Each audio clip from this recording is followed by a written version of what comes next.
Atenção! Estes vídeos são sobre as ideias de dois matemáticos perigosíssimos. O primeiro, Galileu Galilei, de 1564 a 1642, foi excomungado pela Igreja, e o segundo, Georg Cantor, 1845 a 1918, acabou seus dias num sanatório, totalmente louco por desenvolver as ideias perniciosas do primeiro. Dedicamos esta série de vídeos a esses loucos matemáticos que ousaram viver à frente de seu tempo e penetrar nestes perigosos domínios. Mas advertimos. Primeiro, perigo de dar cãibra mental.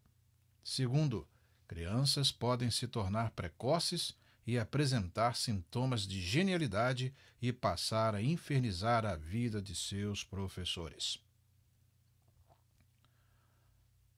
As magias do infinito em matemática. Parte 2. Professor Fabiano Ferreira. Projeto Omega Aleph. Resolução de problemas interessantes e avançados de matemática, física e química, ensinos fundamental, médio e superior.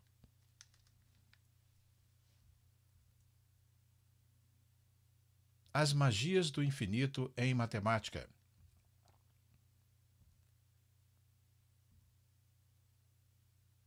Visite o nosso website omega4edu.org e as nossas comunidades no Facebook e no Orkut. Comunidade Projeto Omega Aleph. Nosso canal no YouTube, Omega Aleph IIT. As magias do infinito em matemática. Estamos dando sequência a esta história interessante e você é o nosso convidado para ir até o final. Instituto Omega Aleph de Educação Avançada. O paradoxo de Galileu. Galileu Galilei viveu de 1564 a 1642, conforme afirmamos, e isso é importante, porque ele estava muito, mas muito distante do nosso tempo. Simtaya Gupta descobre as magias do infinito em matemática, guiado pelo seu mentor Kumar Gandhiji. Terminamos o vídeo passado vendo que Cantor viveu dias conturbados porque as suas descobertas revolucionaram o conceito de número na sua época. Além disso, ele chegou a resultados realmente paradoxais, pois a aritmética transfinita, que foi tema de minha dissertação de mestrado, como expliquei, realmente apresenta resultados surpreendentes. O próprio Cantor perguntava ao seu amigo Dedekind se ele estava correto em suas conclusões. Hoje nós vamos dar prosseguimento à história e vamos ver o seguinte: a perplexidade de Georg Cantor. Alguns resultados da teoria dos conjuntos de pontos eram realmente tão paradoxais que Cantor mesmo, em certa ocasião, em 1877, escreveu para Dedekind: Ich sehe, aber ich glaube es nicht. Eu vejo, mas não acredito. Cantor pediu para o seu amigo, Dedekind, para examinar cuidadosamente as provas, a fim de conferir se os resultados não consistiam em meras falácias. Será que eu estou delirando? Por enquanto, Cantor ainda não estava. A definição matematicamente rigorosa do conceito de conjunto infinito. Até esta época, ninguém sabia, como vimos, o que era conjunto infinito.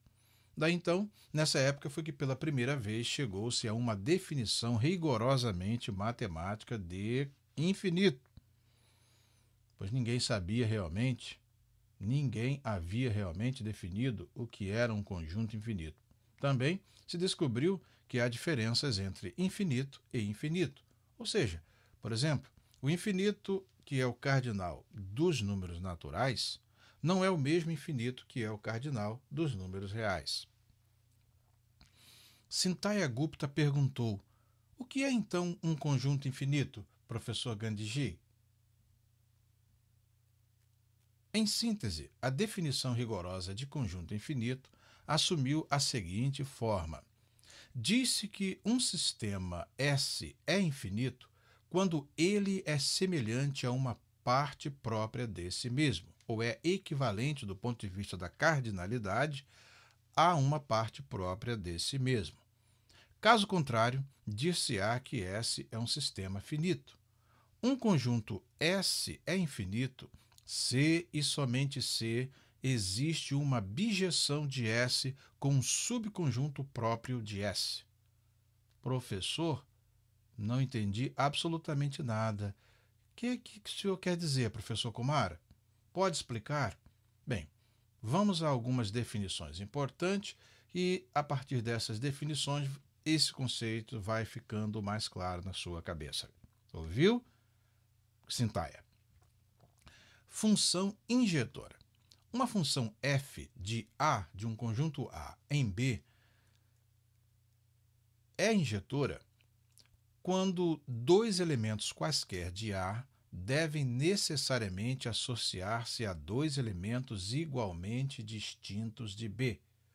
Ou seja, f é uma função injetora, correto? Então, é uma função f de A em B, tal que dois elementos quaisquer de A devem necessariamente associar-se a dois elementos igualmente distintos de B. Simbolicamente, podemos escrever: qualquer que seja A pertencente a A razão, tá? Qualquer que seja a linha pertencente a A, esse azão aí, A elemento diferente de A', implica que f de A é diferente de f de A'. Tá? Então, se dois elementos pertencem ao conjunto A, eles, por f, não têm a mesma imagem no conjunto B, que é o contradomínio. Ou então, A e B. Aí nós temos o par ordenado AB pertence a F e a linha B pertence a F. Conclusão: A tem que ser igual a linha. Função sobrejetora. É uma função f de A em B, tal que todo elemento do conjunto A deve necessariamente associar-se através de f a, no mínimo, um elemento de B. Simbolicamente, podemos escrever: qualquer que seja B pertencente ao conjunto B, existe A pertencente a A ao conjunto A, tal que AB pertencem a F. Ou seja, se f é uma função sobrejetora, ela é uma função de A em B, todo elemento do conjunto A deve necessariamente associar-se através da função f a, no mínimo, um elemento de B. Daí, então, quando isso acontece, dizemos que essa função é sobrejetora. Dizendo de outro modo, f é sobrejetora quando o seu conjunto imagem identifica-se com o seu contradomínio B. Está claro? Aí, Sintaya Gupta. Agora sim, professor. Agora sim. Uma função é sobrejetora quando seu conjunto imagem identifica-se com o seu contradomínio B. E o próximo conceito? Função bijetora. É uma função f de A em B, tal que todo elemento do conjunto B deve necessariamente associar-se através de f a um e somente um elemento de A. Ou seja, há uma correspondência biunívoca entre os elementos do conjunto A e do conjunto B. Simbolicamente, podemos escrever: existe B, Bzinho, tá? Pertencente ao conjunto B, existe A pertencente ao conjunto A, tal que AB, o par AB, pertencem à função e não existe a linha, tá? Não existe a linha pertencente ao conjunto A, tal que a linha B pertençam à função e A seja diferente de A' ou A' seja diferente de A. Dizendo de outro modo, F é sobrejetora quando é, ao mesmo tempo, injetora e sobrejetora. Mas isso vai ficar claro para você quando nós fizermos as aplicações, tá bom? Guarde apenas esses conceitos em mente e Cintaya Gupta está lá ansioso para ver as aplicações disso. Você também. É claro que você está aí numa ansiedade enorme para ver o que vem à frente.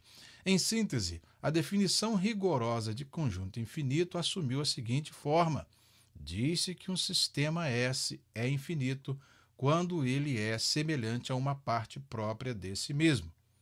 Caso contrário, dir-se-á que S é um sistema finito. Um conjunto S é infinito se e somente se existe uma bijeção de S com um subconjunto próprio de S. Daí, então, o que acontece? Quando nós tomamos S e um subconjunto desse conjunto, tá? De tal modo que exista uma bijeção entre os elementos de S e desse conjunto, que é uma parte própria dele, tá? Esse segundo conjunto está totalmente contido. Ele é uma parte própria, está totalmente contido em S e, ao mesmo tempo, ele tem, né, a função de ser, de se estabelecer, de dar a possibilidade de estabelecer uma relação bionívoca entre os elementos dele e do seu subconjunto. Ora, já estamos aí nos domínios do infinito e vendo coisas interessantes acontecerem, tá? Finalmente, o paradoxo de Galileu. O paradoxo de Galileu é esse teorema que ficou, né, conhecido como paradoxo de Galileu, mas que, na realidade, Galileu apenas divisou uma aplicação desse teorema quando ele fez a correspondência bionívoca entre o conjunto dos números naturais e o conjunto dos números quadrados. Daí, então, de um modo que a gente poderia dizer, né, de um modo que nós levamos um conceito, uma definição do passado para o futuro, porque foi na época de Georg Cantor que isso, de fato, foi desenvolvido. Aí, o que ocorre é uma obsolescência, por assim dizer. Tá? Esse teorema ficou conhecido como Teorema de Galileu. O enunciado dele: qualquer conjunto enumerável tem uma bijeção sobre um subconjunto próprio desse mesmo. Vamos ver isso? Demonstração. Consideremos um conjunto S1 cujos elementos satisfaçam a condição do teorema de ser um conjunto enumerável. O que é um conjunto enumerável? É aquele cujos elementos podem ser colocados em correspondência bionívoca com o conjunto dos números naturais. Ok? Sendo assim, poderemos escrever que S1 é igual a S1, S2, S3, S4, S5, S6, ad infinitum, até o infinito. Agora construamos o conjunto que satisfaça as condições do enunciado. Para simplificar, podemos tomar, sem nenhuma perda de generalidade, tá, um conjunto S2, que é igual a S1, tá, o conjunto S1, subtraído de um conjunto que é composto apenas do seu primeiro elemento. Daí nós subtraímos o elemento S1 do conjunto S1.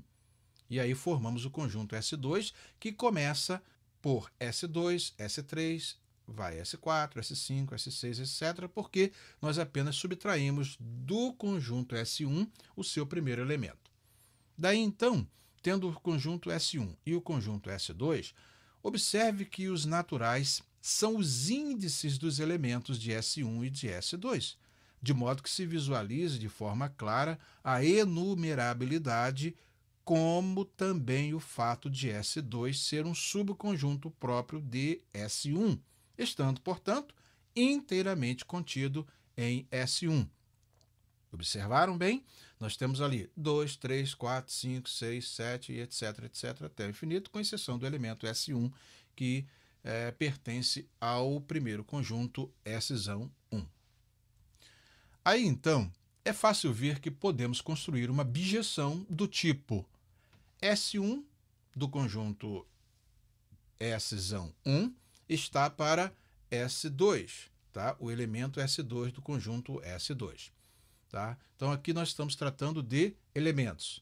Daí nós podemos fazer corresponder S2 ao S3, S3 ao S4, S4 ao S5, S5 ao S6 e um elemento qualquer lá na frente, SI, ao elemento SI mais 1. E assim sucessivamente, sem terminarmos esta relação bionívoca, essa bijeção. A bijeção pode ser sintetizada da seguinte forma, da seguinte maneira: SI, elemento pertencente ao conjunto S1, e SI mais 1, pertencente ao conjunto S2. Assim, todo elemento do conjunto S1 terá um correspondente em S2, que é o segundo conjunto, que é uma parte própria do primeiro, de modo que se estabeleça uma correspondência bionívoca. Tal objeção é, como se vê, injetora, ou seja, cada elemento de S1 encontra um elemento lá em S2, sem exceção. E é um conjunto infinito, então nunca vai haver um elemento em S2 que não tenha um correspondente em S1. Portanto, tal objeção é, como se vê, injetora entre o conjunto S1 e o conjunto S2, pela simples eliminação do elemento S1 do conjunto S1, grandão. Assim, para cada elemento de S1, podemos fazer corresponder um único elemento de S2, pela objeção ad infinitum, ou seja, até o infinito, dada por SI elemento. SI está relacionado bionivocamente com SI mais 1, com SI pertencente ao primeiro conjunto, o conjunto origem, S1, e SI mais 1 pertence ao conjunto S2. Daí, SI pertence a S1 e SI mais 1 pertence a S2. Dessa forma, qual elemento de S2 que não estará em correspondência bionívoca com S1? Nenhum. Todos eles estarão numa correspondência bionívoca com os elementos um do outro. Assim, nós estaremos estabelecendo esta correspondência bionívoca. Dizendo de outra maneira, todos os elementos de S1 podem ser colocados em correspondência bionívoca com os elementos de S2, conforme acabei de dizer. SI sempre estará em correspondência bionívoca com SI mais 1, e vice-versa. Sendo assim, podemos dizer que o cardinal do conjunto S2 é igual ao cardinal do conjunto S1, que, por sua vez, é igual ao cardinal do conjunto N dos números naturais.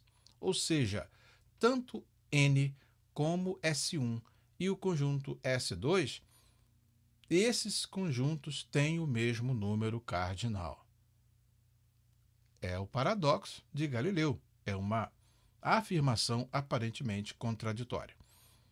Daí, então, o cardinal de S1 é igual ao cardinal de S2, que é igual ao cardinal de N dos números naturais, que é igual àquele número que nós falamos, o primeiro número de Cantor, Aleph 0, ou também autores que designam este número por D. Ok?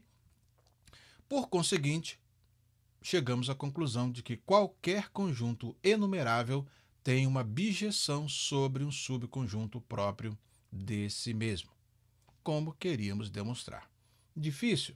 Talvez para você isso se torne muito difícil, mas tenha paciência, ouça e assista esse vídeo cuidadosamente, novamente, uma vez, duas vezes, quantas você precisar, que daqui a pouco você estará dominando este assunto. Por quê? Porque as aplicações disso é que são interessantes. Então, acompanhe-nos no nosso próximo vídeo. Um abraço e até o próximo vídeo.